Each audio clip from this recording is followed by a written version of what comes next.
અને હવે વાત કરવી છે અમદાવાદ મહાનગરપાલિકાનું પ્રાંગણ જે સમરાંગણ બન્યું છે અને એનું કારણ છે ભરતી પરીક્ષામાં થયેલી ગેરરીતિ. કોંગ્રેસ દ્વારા વિરોધ કરવામાં આવ્યો, આક્રમક રીતે આ વિરોધ કરવામાં આવ્યો હતો. એટલું જ નહીં, ધરણા પ્રદર્શન પણ કરવામાં આવ્યું અને નોટો પણ ઉડાડવામાં આવી હતી. અહીંયા જે બાળકોને રમવાની જે નોટો છે એ નોટો ઉડાડવામાં આવી હતી અને વિરોધ પ્રદર્શન નકલી નોટો ઉડાડી અને કરવામાં આવ્યો હતો. ભરતી ગોટાળાને લઈ વિપક્ષ દ્વારા અહીંયા વિરોધ પ્રદર્શન કરવામાં આવી રહ્યું છે. બીજી બાજુ ટેકનિકલ સુપરવાઇઝરની આ ભરતી હતી અને તેમાં આ વિરોધ કરવામાં આવી રહ્યો છે ગોટાળાને લઈને. આ બાજુ ભારતીય જનતા પાર્ટી અને અધિકારી એટલે કે ભારતીય જનતા પાર્ટીના પદાધિકારીઓ અને અધિકારીઓ વચ્ચે ખોખોની રમત ચાલી રહી છે.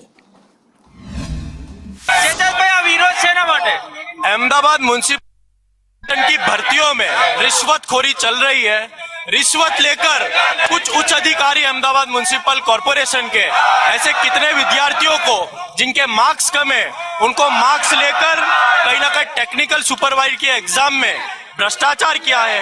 आज कांग्रेस पार्टी ये मांग करती है कि ऐसे अधिकारियों को सस्पेंड किया जाए और ऐसी कई भर्तियां जो अहमदाबाद म्युनिसिपल कॉरपोरेशन द्वारा रिश्वत के नाम पर की गई है, युवाओं के साथ खिलवाड़ किया गया है और रिश्वतखोरी जो उच्च अधिकारियों ने की है उनके राजीनामे के साथ आज कॉरपोरेशन में विरोध प्रदर्शन किया जा रहा है. बहुत बड़ी शर्म की बात है कि अहमदाबाद म्युनिसिपल कॉरपोरेशन के खुद मेयर के ये मांग करनी पड़ रही है कि अधिकारियों पर कार्रवाई की जाए. हमारी आज मेयर से ये मांग रहेगी कि अहमदाबाद शहर के प्रथम नागरिक એટલે એક બાજુ ભરતીને લઈ અને કોંગ્રેસ દ્વારા વિરોધ પ્રદર્શન કરવામાં આવી રહ્યો છે, ત્યાં દરેક વ્યક્તિ સત્તામાં બેઠેલા એ અધિકારીઓ હોય કે પદાધિકારીઓ હોય પોતપોતાની પછેડી બચાવી રહ્યા છે. કશ્યપ મારી સાથે છે. કશ્યપ, પોતાના ઉપર આ ભરતી કૌભાંડના છાંટા ન ઉડે એના માટે એક બાજુ અધિકારીઓ છે, એક બાજુ ચૂંટાયેલી પાંખના પદાધિકારીઓ છે અને એકબીજા પર હવે ટોપી ફેરવવાની અથવા તો ખોખોની રમત ચાલુ થઈ છે. બિલકુલ, અમદાવાદ મ્યુનિસિપલ ના જે મેયર છે તેના દ્વારા કમિશનર છે તેને પત્ર લખવામાં આવ્યો છે ને તેમાં કહેવામાં આવ્યું છે કે જે પુલકિત સથવારાની સામે ફરિયાદ દાખલ કરવામાં આવી છે.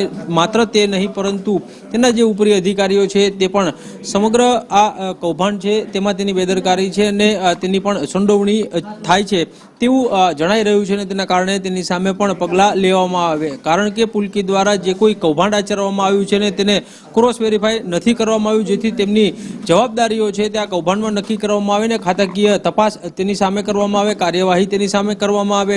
આ પત્ર મેયર દ્વારા લખવાની ફરજ મેયરને આ લખવાની ફરજ પડી છે કારણ કે એક જ બિલ્ડિંગમાં કમિશનર અને મેયર બેસે છે તેમ છતાં રૂબરૂ મુલાકાત નહીં પરંતુ પત્ર લખીને જાણ કરવું પડે છે કારણ કે લેખિત પુરાવો તેની પાસે રહે કે અમારા દ્વારા તમને કહી દેવામાં આવ્યું હતું.